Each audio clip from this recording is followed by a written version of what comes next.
বাংলাদেশের টপ অর্ডারের 6 ব্যাটসম্যান 4 জন এই ঘটনা ঘটিয়েছেন।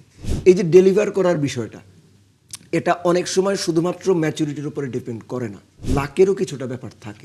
লিটনের যে এলবিডব্লিউ শাউটটা ছিল, ওটা হয়ে গেলে কি হইতো? লিটন বলছিলেন কালকে প্রেস কনফারেন্সে যে তিনি আসলে একদম যখন শুরু করেছেন তাকেও মনে হয়েছিল কিছুটা বোধহয় তিনি রক্ষণাত্মক খেলার চেষ্টা করছেন। তিনি ড্রেসিং রুমে একটা মেসেজ পাঠানোর চেষ্টা করেছেন যে তিনি কি বোর্ডে রান তুলবেন, মেরে খেলবেন নাকি, এবং তার কাছে এসছে রান তুলবেন এবং তিনি লাইসেন্স পেয়ে গেছেন।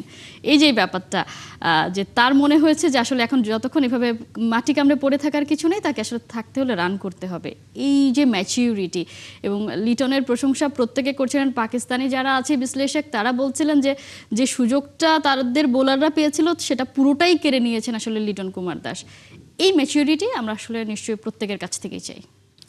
ডেফিনেটলি। এবং এই ম্যাচুরিটির প্রশ্নে হচ্ছে যে ব্যাপারটা সামনে চলে আসে, তানজিদ তামিম 24 করে আউট হন, শান্ত 22 করে আউট হন, মুমিনুল 24 করে আউট হন, 26 করেন, মুশফিক 29 করেন। এই ম্যাচুরিটির কথাটা আমি বলছি। টেস্ট ক্রিকেটে আপনি 0 করেন, 2-3 করে আউট হন, অ্যাবসলিউটলি ফাইন। কিন্তু আপনি যখন 20 পার করে ফেলবেন, 30 করে ফেলবেন, আউট হওয়ার ক্রাইম। বাংলাদেশের টপ অর্ডারের 6 ব্যাটসম্যান 4 জন এই ঘটনা ঘটিয়েছেন। সো ম্যাচুরিটি তাদের নাই।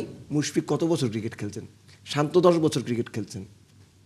মুমিনুল কত বছর ক্রিকেট খেলছেন? 10 বছর হয়ে গেছে। সো এই যে ডেলিভার করার বিষয়টা, এটা অনেক সময় শুধুমাত্র ম্যাচুরিটির উপরে ডিপেন্ড করে না, এটা সবসময় কনফিডেন্সের উপরও ডিপেন্ড করে না।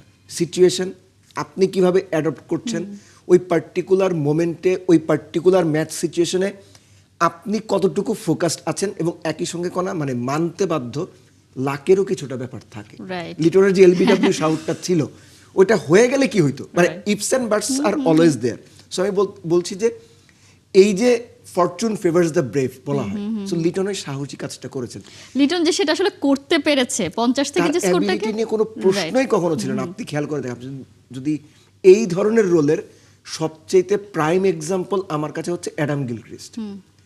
6-7 নম্বরে নামবেন, সাধারণ আমাদের যে ক্রিকেটের ভাষা সেটাতে নেমেই চালাবেন এবং ম্যাচটাকে অপোনেন্টের হাত থেকে দূরে নিয়ে যাবেন, অথবা এমন একটা সিচুয়েশনে নিয়ে যাবেন যে দল খুব স্ট্রং একটা পজিশন যায়। লিটনের যে মেসেজ চাওয়া, যে অ্যাকচুয়ালি ক্যাপ্টেন কোচ কি চাচ্ছে, আমি তো এখন তো একটা পার্টিকুলার দলের ড্রেসিং রুমে থাকি, তো এই জিনিসগুলো এখন আমি ভালো রিলেট করতে পারি। সো প্লেয়ারের পার্টিকুলার রোল থাকে, লিটনের ওই রোলটা ওই সময় ডিফাইন করতে হতো দুইভাবে। ইদার তার অল আউট অ্যাটাকে যাইতে হবে, ওভারের 4টা বল খেলে 5 নাম্বার বা 6 নাম্বার বলে সিঙ্গেল নিতে হবে, বাকি বল মারার চেষ্টা করতে হবে, একদম বেসিক টেস্ট ক্রিকেট। অথবা যে কোনোভাবেই হোক উইকেটে টিকে থাকা। তারা প্রথম অপশনটা বেছে নিয়েছে, কারণ হচ্ছে attack is the best form of defence. So and he succeed.